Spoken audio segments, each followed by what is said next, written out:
Hey everybody, I'm Jamie Purviance, and I want to introduce you to a revelation. Barbecued ribs in an hour and 15 minutes.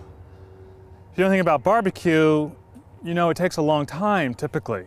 Baby back ribs, usually you're looking at 3 to 4 hours. Once again, I'm going to show you how to do it in an hour and 15 minutes. Every bit is tender, beautifully seasoned, nice and smoky. You're really missing nothing except about an hour and a half of your time. First thing, as with any kind of barbecued rib, is to peel the rib. Now, I like to use just a dull dinner knife and get underneath this membrane. Can you see the membrane that runs along the bone side here? It's really tough, and it doesn't allow the seasonings or the smoke or the sauce to get in there. So you want to just pry it loose from the back of the bone, and once you've got a little bit of it exposed, you want to grab it with a little towel or something, because it's slippery. And you're basically just peeling it off, almost like it's packaging tape. It's very tough and chewy. You want that out of the way.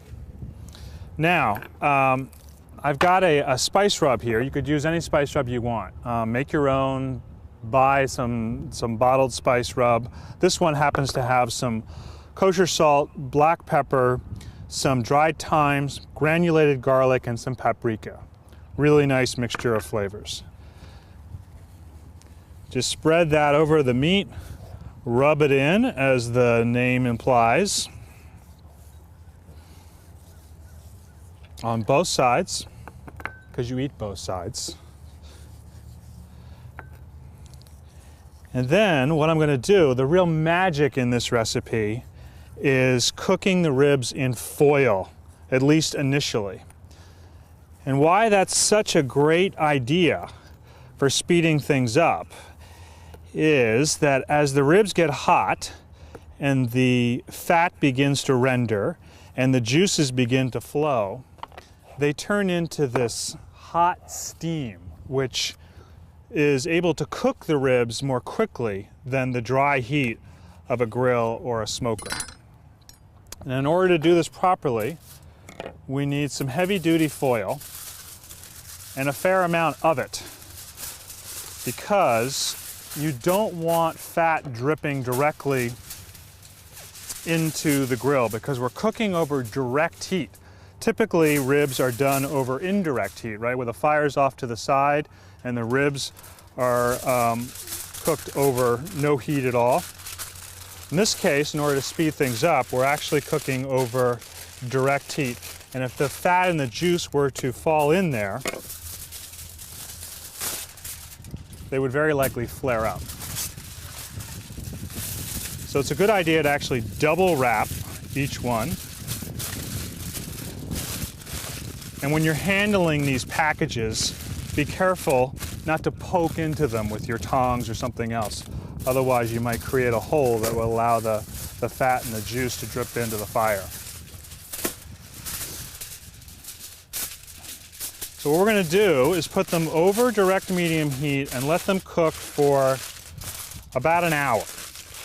And then take them off of the grill, take a look at them, and I think you will be amazed at how tender they look, how well cooked they are.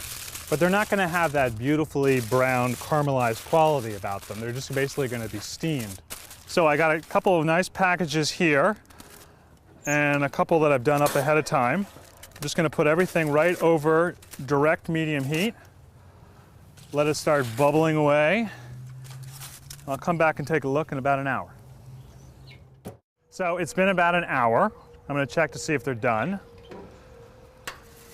I know what you're thinking. How could they possibly be done? Ribs take 3 or 4 hours, right? Well, let's have a look.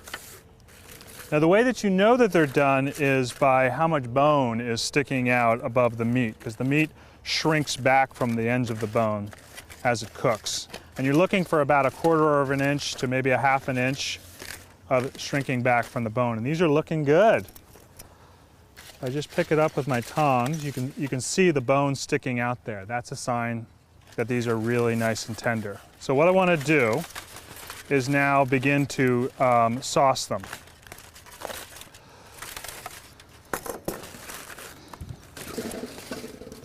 And I'm also going to smoke them at this point, so we're going to be adding additional layers of flavor. Wouldn't want to put the sauce on too early because it would burn inside that foil. But now it's the perfect time. And I'm going to set them back over direct medium heat, just until this sauce cooks into the meat a little bit and begins to brown, and it gets a little bit crispy on the outside. And I'm also going to add the wood smoke at this point. I should take the other ribs off. Just set them aside for the moment.